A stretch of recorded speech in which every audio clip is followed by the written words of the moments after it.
Bueno, empezamos planificación, conceptos generales. Este tema se desarrolla en detalle en capítulos separados, pero vamos a ver qué dice la RT37.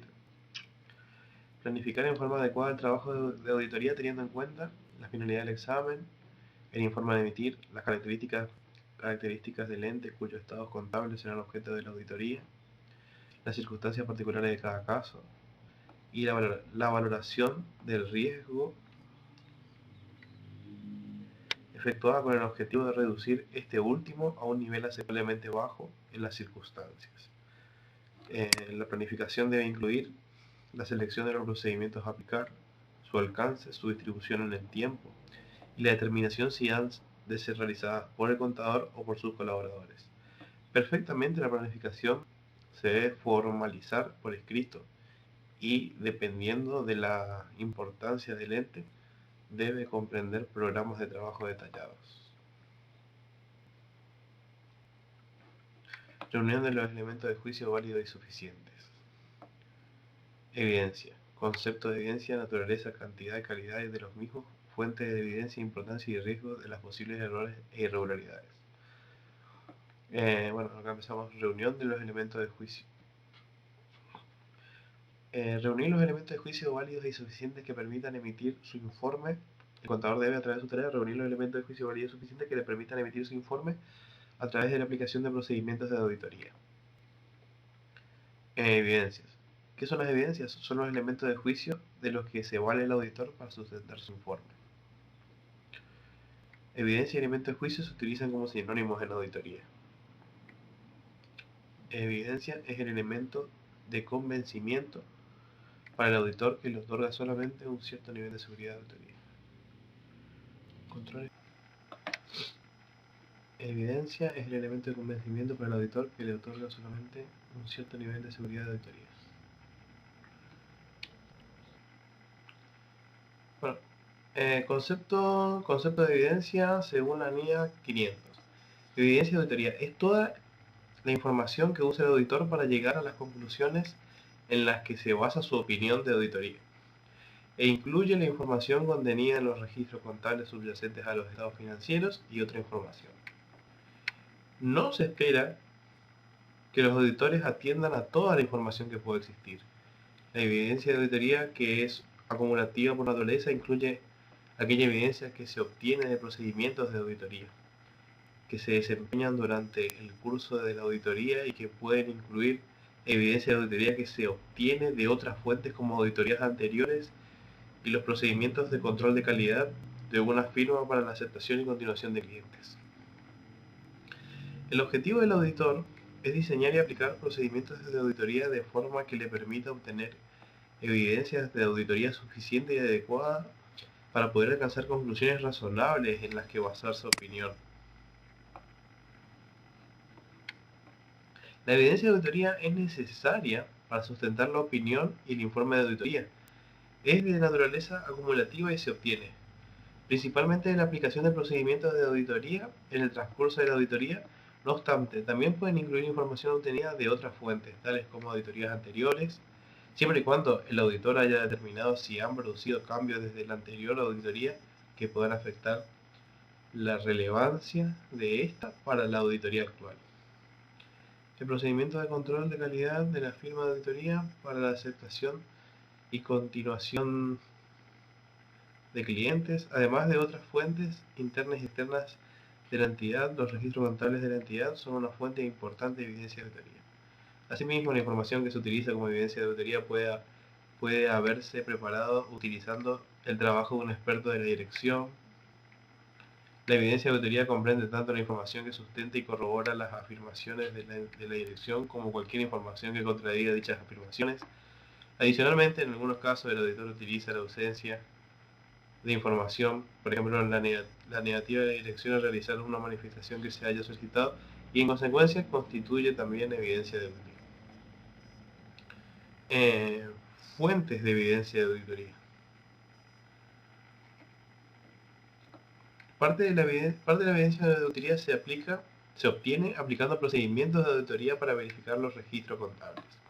Por ejemplo, mediante el análisis y revisión reejecutando procedimientos llevados a cabo en el proceso de información financiera, así como conciliación, cada tipo de información con sus diversos usos mediante la aplicación de dicho procedimiento de auditoría. El auditor debe determinar que los registros contables son internamente congruentes y concuerdan con los estados financieros. Normalmente se obtiene más seguridad a partir de la evidencia de auditoría congruente obtenida de fuentes diferentes o de naturaleza diferente, que a partir de elementos de evidencia de auditoría considerados de forma individual, por ejemplo,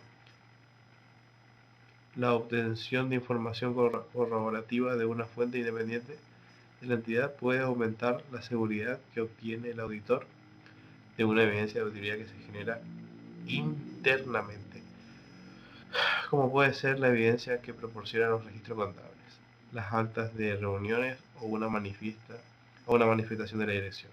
La información procedente de fuentes independientes de la entidad que el auditor puede utilizar como evidencia de auditoría puede incluir confirmaciones de terceros, informes de analistas y datos comparables sobre competidores.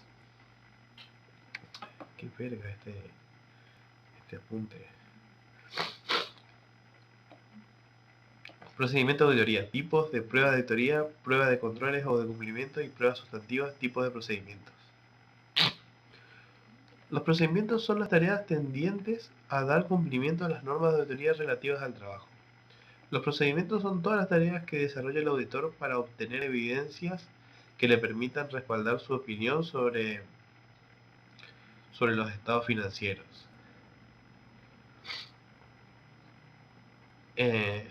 Procedimiento, método de ejecutar las cosas. Técnica de auditoría es el conjunto de procedimientos. Selección de procedimientos. Para seleccionar los procedimientos de auditoría de manera eficaz y eficiente se debe tener en cuenta las siguientes pautas. Deben estar de acuerdo con las definiciones obtenidas en la planificación. Significatividad de los estados financieros en su conjunto. Naturaleza y grado del riesgo determinado y su impacto en las afirmaciones. Controles claves potenciales identificados. Enfoque de auditoría esperado. La evidencia de auditoría a obtener. Servicios adicionales al ente, como ser un pedido de informes esenciales. Normas sobre procedimientos. Según la RT 37, el auditor debe reunir los elementos de juicio válidos y suficientes que permitan emitir su informe a través de la aplicación de los siguientes procedimientos de auditoría. Evaluación de control interno. Permite la valoración del riesgo siempre que, con relación a su tarea, el contador decida. Vamos a empezar de vuelta. Estos son los procedimientos de auditoría. Evaluación de control interno. Pertinente a la valoración del riesgo, siempre que, en relación a su tarea, el contador decida depositar confianza en el control interno del ente. Esta evaluación es conveniente que se desarrolle en la primera etapa porque sirve de base para perfeccionar la planificación en cuanto a la naturaleza, extensión y oportunidad de las pruebas de auditoría a aplicar. Si el ente utilizase una organización de servicios, es necesaria la obtención de conocimientos sobre ello, incluido el control interno relevante para la auditoría que sea suficiente para identificar y valorar los riesgos de incorrección material, así como para diseñar y aplicar procedimientos de auditoría que respaldan dichos riesgos. El desarrollo de este procedimiento implica cumplir los siguientes pasos. Relevar las actividades formales de control interno que son pertinentes a su revisión. Comprobar que esas actividades formales de control interno se aplican en la práctica. Bueno, desarrollo de este procedimiento implica cumplir con los siguientes pasos. Relevar las actividades formales de control interno que son pertinentes a su revisión, comprobar que esas actividades formales de control interno se aplican en la práctica, evaluar las actividades reales de control interno comparándolas con las que se consideren razonables en las circunstancias, determinar el efecto de la evaluación mencionada sobre la planificación de modo de replantear, en su caso, la naturaleza, extensión o oportunidad de los procedimientos de auditoría seleccionados previamente. Cotejo de los estados. Bueno, el siguiente. Esto es el primer procedimiento, era la evaluación de control interno, pertinente a la valoración de riesgo, siempre y cuando el auditor decida depositar su confianza. Y bueno, si es que eso es así, hay que cumplir con estos 4 pasos. El segundo procedimiento es el cotejo de los estados contables con los registros contables. O sea, sí, el estado de situación matrimonial tenés que comparar seguramente con el libro diario, con los registros contables. Revisión de la correlación entre los registros contables y entre estos y los correspondientes a documentación comprobatoria. Inspecciones oculares. Por ejemplo, arqueo de caja, documentos de inversiones, observaciones de inventarios físicos, observaciones de existencia de bienes de uso. Obtención de confirmación directa de terceros. Por ejemplo, bancos, clientes, proveedores, asesores legales. Comprobaciones matemáticas, revisiones conceptuales, comprobación de información relacionada, comprobaciones globales de razonabilidad, por ejemplo, análisis de razones y tendencias, análisis comparativo e investigación de fluctuaciones de significación, examen de documentaciones importantes, por ejemplo, estatutos, contratos, actas, escrituras y similares, preguntas a funcionarios y empleados del ente, en particular preguntas a la dirección para identificar si existen dudas sustanciales sobre la capacidad del ente para continuar como una empresa en funcionamiento durante un periodo que debe ser al menos de 12 meses posteriores a la fecha de cierre del ejercicio de los estados contables. Y por último, la obtención de una confirmación escrita de la dirección del ente de las explicaciones e informaciones suministradas. Bueno, después más o menos detalla todo cada uno de los procedimientos. Eso lo vamos a hacer en un video siguiente.